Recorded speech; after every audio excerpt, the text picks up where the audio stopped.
প্যান্ডেলটা যত দিন যাচ্ছে কত সুন্দর সেজে উঠছে। আজকে তো আমি গ্রাম থেকে এলাম কলকাতায়, প্যান্ডেলটা দেখে তো আরো খুব সুন্দর ভালো লাগছে। খুব সুন্দর কাজ চলছে, দিন রাত কাজ চলে যাচ্ছে প্যান্ডেলটা। এইদিকেও সব কাজ চলছে মাঠে। মাঠে সব কাজ চলছে।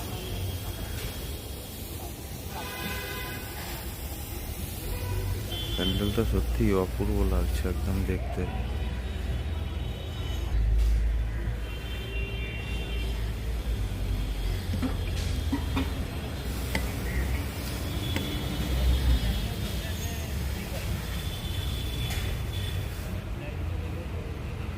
এখনো বোঝা যাচ্ছে না যে প্যান্ডেলটা কি হবে এখন। উপরে সুন্দরভাবে সাজানো চলছে, এইসব ছোট ছোট কাঠ দিয়ে উপরে সাজানো চলছে।